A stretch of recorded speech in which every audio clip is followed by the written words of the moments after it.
Hello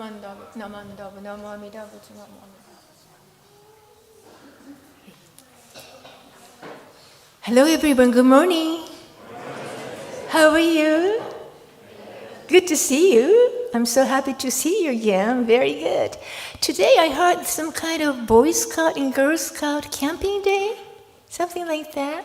Did you hear that? Yeah, good. All right. Some of the minister's assistants, went there too, and now Anna Kahira is doing the Cub Scout morning service as well. So we're a little bit short-handed today, but we are doing very good. All right. So I'm very excited to bring my friend. Do you know who the person is? Slothy, right. Just a moment.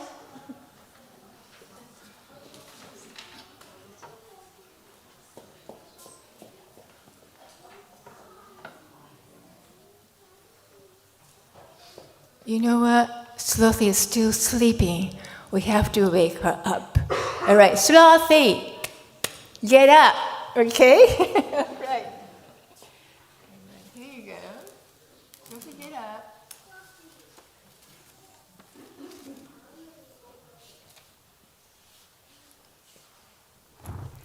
Hello.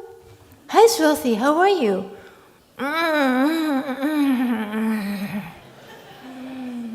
I'm still sleeping. You have to get up. Everybody's here. Really? Woo! Lot of people. I'm Slothy. Did you know me? Hello. Hi. Leaving me. Thank you. Hello. My name is Slothy. I'm a slow mover. Well, Slothy, did you have a good time? Did you have a good sleep? Yes, I have more than 12 hours sleep. Well, I wish I could have 12 hours sleep. Anyway, wow, that's good for you. I know people call you sloth or maybe, that lazy bone because you move slowly and speak slowly. Oh, that's right. We sloth family speak very slowly and move very slowly. Did you know that? It took me half days to cross the street. Really? I wish I could have a slow life. People are really busy these days. I want to take it easy sometimes. Yes, you should do that. Yes, that's a very good lesson. So let me ask you, you said people call you sloth or slothy? Yeah, my name is Slothy. That's right. Your license plate is Slothy too. That's right. My license plate is Slothy as well because my husband said, don't speed up. I have to drive slowly and carefully. So he gave me a license plate, Slothy, right? That's right. Don't forget. That's right. So let me ask you, what else name you have? Well, you know what? People sometimes call me Namakemono. Namakemono.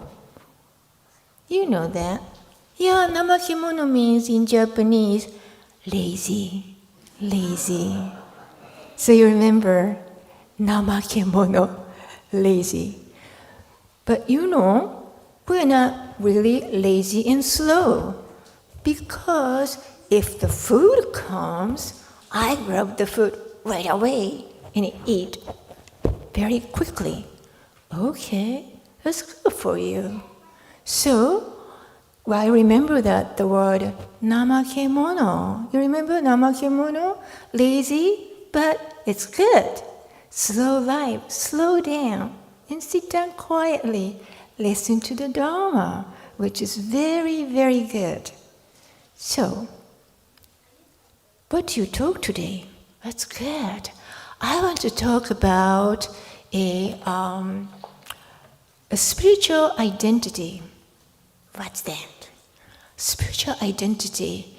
Everybody has your ID, don't you? What do you have? Well, I have a student card. Do you have a student card in a school? Do you? Your name on it, right? And I have a California driver license, real ID. Here you go. There's a little bear mark on it. That's ID too. And I do have a global entry card, just in case I go travel. Berkeley and anywhere, and sometimes Japan, and very good. And then also, what else you have? I have a passport too. That's right. Those are all ID. Is that what you want to talk today? No, I want to talk about particularly spiritual identity. I'm looking forward to listen to you. Very good. I want to talk about spiritual identity, particularly having a Buddhist name as a means to develop cultivating Buddhahood. What's that Buddhahood? I will explain to you. Okay, so Swati, sit down and listen to my message. Okay, don't fall asleep. I want. All right. So say, see you again to everyone. So, okay, everyone, we'll see you again. See you again. Bye. Bye. I'll see you again. Don't go to sleep. All right. There you go. Listen to it. It's right here. All right. My Swati is very good. He's now, listening to the message. Well, thank you very much. I really want to, very happy to see you today. As I said, my title is Cultivating Buddhahood through the Spiritual Identity. That's the key, is spiritual identity. Everybody has a name, right? You have a driver license, you have a student ID, and many other, that proof who you are. But how about spirituality? Do you have an identity in spiritual area? So let me talk about, there's some question. So it is a big word of the Buddhahood. What's the Buddhahood? Talking about brotherhood, sisterhood, parenthood, So let me explain. Buddhahood is a state of a perfect awakening, one of boundless wisdom, compassion, and freedom from the suffering. It is a realization of ultimate truth beyond all ignorance and delusion. Many Buddhist traditions, Buddhahood is a goal of the spiritual path, Butsudo, attained through deep practice and cultivation. Some follow rigorous principles over countless lifetimes to achieve enlightenment. Just like Shakyamuni Buddha spent years and years sitting in meditation under Bodhi tree, right? And then finally got enlightened. Those are a very hard path. Many years, many practice, monastics, you name it. But how about Shin Buddhism? We are the Shin Buddhist. In the Shin tradition, Buddhahood is not something we attain through our own efforts. That's interesting. Not through our efforts. Instead, it is realized through deep and trusting, rely on the Amida's boundless compassion. Through the working or calling from Buddha's vow, we are embraced just as we are. And at the end of this life, we reached the realm of supreme nirvana, perfect enlightenment, where we naturally become the Buddhas and totally free to return and come back to this world to help others, helping beings.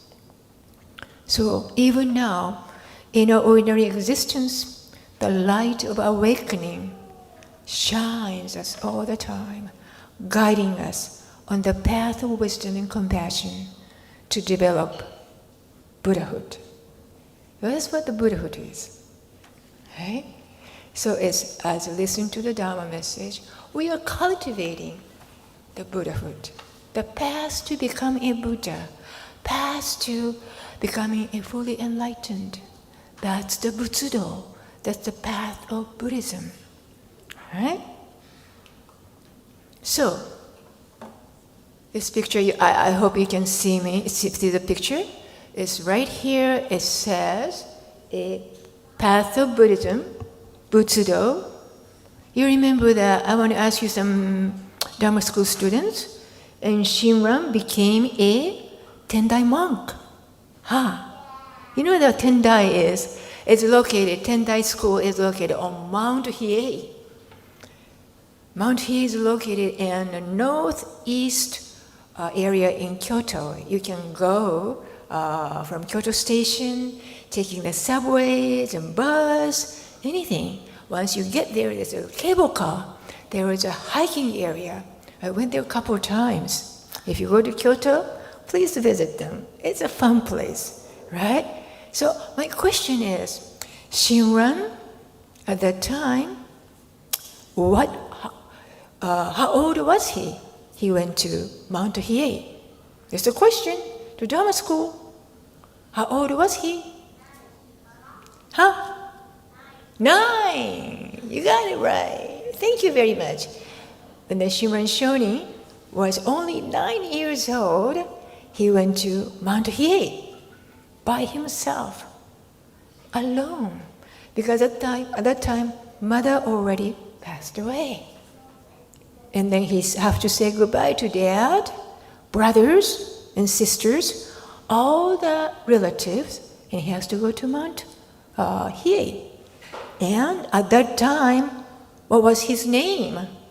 When he was? His name was not Shinran yet. His name was? Yes. Siddhartha? What is he?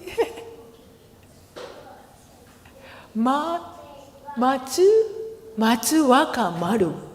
Matsuwaka Maru is his child name. And then he went to Mount Hiei at the age of 9. When he went through the ordination, she shaved his head, and then he received a Buddhist name, Hannen. That's his spiritual identity. Okay? So I'm not saying when you become 9 years, and when you receive a Buddhist name, you don't have to shave your head. That's fine. You can just let your hair grow. That's what the Shinran Shonin did, right? So that's his identity, is a Hannen. Okay? So he went through a lot of many practices, 90-day walking practice, never sleep, and sometimes 1,000 days marathon practice on Mount Hiei every night, starting maybe 1 o'clock a.m. and come back by 4 o'clock. And then he did it 7 years, 1,000 a day Mount Hiei marathon practice. He did everything, right? But he had a little bit trouble. He couldn't find a way to get enlightened. So he gave up. Well, actually, he thought, I need some different way. So he descended from the Mount Hiei, and he went to see his teacher, Honen. That was the story.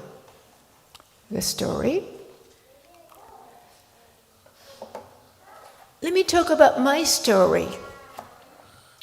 This is a picture, Honganji Gomonshu-sama, spiritual head, is doing the affirmation ceremony, which is another name is kieshiki, it's affirmation.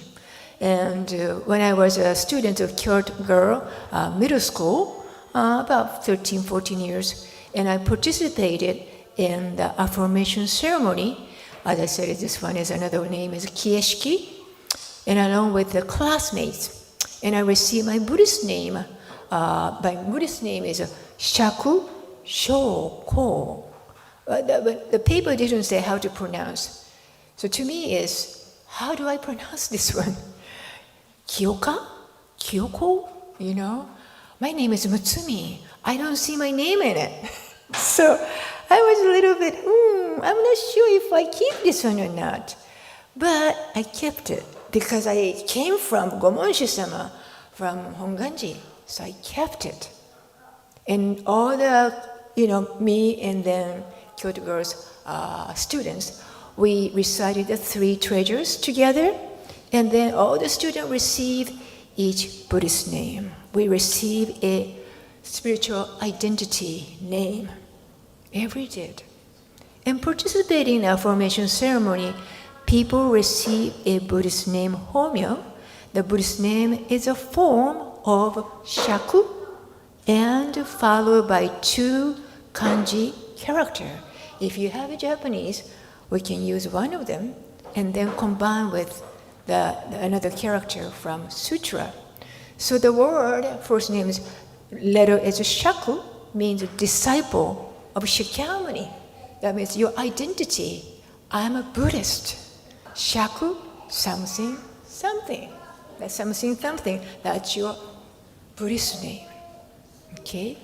So the person who joined the Shin Buddhist Sangha to hear and appreciate the teaching of Shakyamuni Buddha and Amida Buddha, regardless of any gender, ethnic, and cultural background.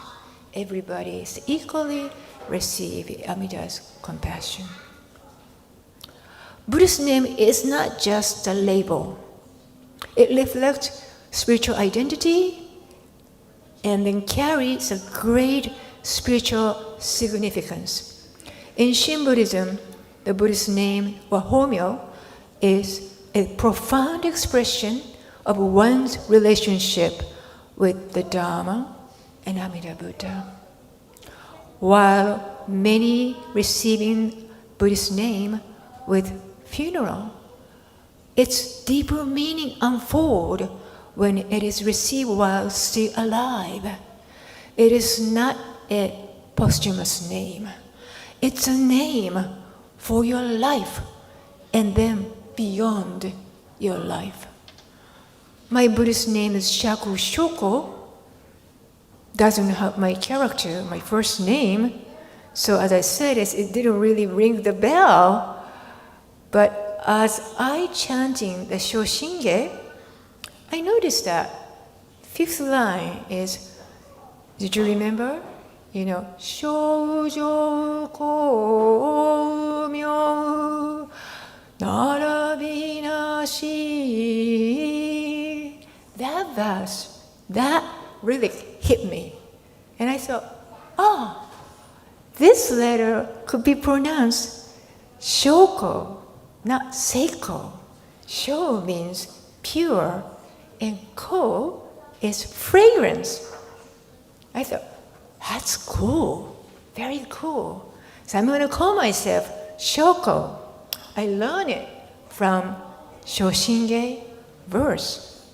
And then also, I noticed that another Shinran Shonin's poem, it goes like this. Such beings are like people who, imbued with incense, bear its fragrance on their bodies. They may be called those who adorned with the fragrance of light. Did you get that? Did you get that? So for those people, such beings are like people who are wearing some kind of fragrance of incense. And then, since that person comes to you, you can smell the pure incense from that person. I thought, I wish I could that kind of person. If I show up, you can smell the incense, fragrance incense from me. And we can share the Buddha Dharma together. And we can say Namamida Buddha together. I thought this Shoko is a cool name, I thought. Huh? Isn't that interesting, right? So, the other day, I was very curious. We have a very nice incense powder and then incense stick. Always smell very nice. Smokeless one, we use it. And the other day, I was looking for what kind of incense stick. You know what a stick is? You light it up, you smell. But I found that those are, what do you think they are? They are incense. Right. So milky, this is at one time, when I was a kid, there is a candy, Peko-chan, we call it. Fujiya, Peko-chan. Do you know that? Probably you don't know. But there is a milk taste, very tasty candy. So when you open this milky incense box and you light it up, you can smell the candy flavor. Can you believe? I wish I could get it. And then mini cola, Coca-Cola flavor too. Yeah, those are the possible, right? So, just for your information, those are incense stick is available, right? Yeah. So, through my experience, I want to share my experience and then my thought. So what is the meaning of receiving the Buddhist name? Is a good thing to us, ancient Buddhism. You want to know? Some of the people already have a Buddhist name. I know, because OCBC 2025, we had affirmation ceremony. And a lot of people receive a Buddhist name, spiritual identity, okay? And then also some of the people receive it when they were young in a different temple. Maybe the Mountain View, maybe the Hawaii, maybe Kyoto, you name it. If you have it, you can keep it. Very nice.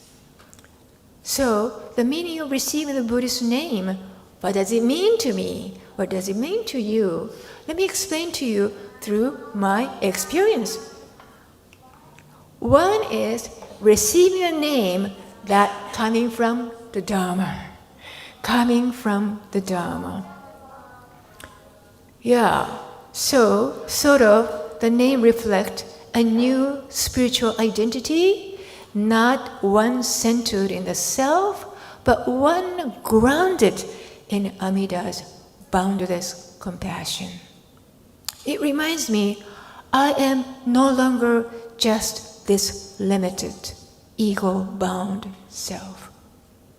I'm a being embraced by the light of Amida. My life now moves into the direction of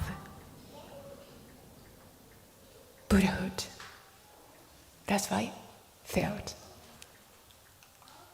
Second one, a name, birth, new birth in the Dharma.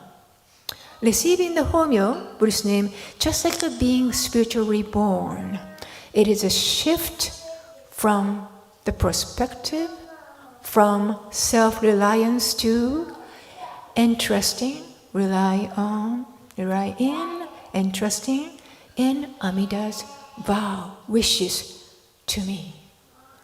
And from striving to be good enough to realizing I am accepted, just I am. From seeing life as my own position to see it as a gift. How wonderful my life is. Thank you very much to my birth, to be born, to encounter the Buddha Dharma, and plus Amida Buddha's spiritual liberation.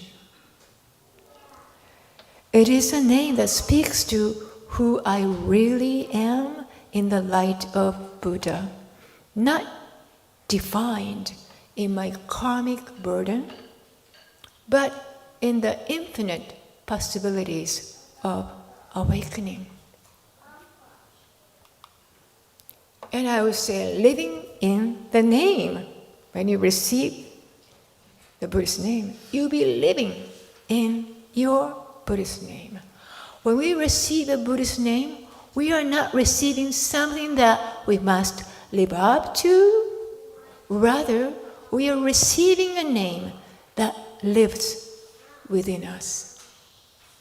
It becomes a daily remember of the Nembutsu Namamida Butsu path, a symbol of humility and gratitude, a quiet voice that calls me back when I forget who I am in the Dharma. This name becomes a source of reflection. Part of sometimes I feel like distance self-talk between the foolish self and the calling voice of Amida, saying, "Come, just as you are. You may objectively see your true self, reflecting your Buddhist name." And last, I'll say the name that leads you to the perfect nirvana. While many receive a Homyo Buddhist name at the end of life, the true meaning that is point to unshakable assurance of attaining the perfect enlightenment and perfect nirvana, the Amida's realm. It tells you, my death is not the end. I will receive eternal life. In Amida's voice, in Amida's vow, I am already embraced, just as I am. Buddhahood is not a distant goal, it's my true destiny. So name is not just a memorial stones, it's for the heart. It is for you right here, right now. That's what I feel. The meaning of receiving the spiritual identity is Buddhist name, Homyo. So with saying that, if you have not had the name yet, and if you're interested in getting that, there's a chance, right? And there is an affirmation ceremony. Kieshiki will be held on Sunday, November 16 this year, in conjunction with celebrating OCBC's 60th special anniversary service. So when you are interested in, you can check the Korin. There is a registration application form in there. If you want to have it, I have it printed out here. And think about it. And I'm very happy to come out your best Buddhist name. It really presents you. Okay? So this application form due is June 27, 2025. And this OCBC 60th anniversary, and the affirmation ceremony will take place November 16th, Sunday. Looking forward to that. For saying that, I talked about today cultivating Buddhahood through the spiritual identity, particularly receiving the Buddhist name, your ID, spiritual ID, your Buddhist name. You live with it. That's for now and here. To close my message, please join me, Gassho, please. We hear the Namo Amida Butsu from the Buddha. We say Namo Amida Butsu to respond. Namo Amida Butsu, Namo Amida Butsu, Namo Amida Butsu, Namo Amida Butsu. Namanda, namanda.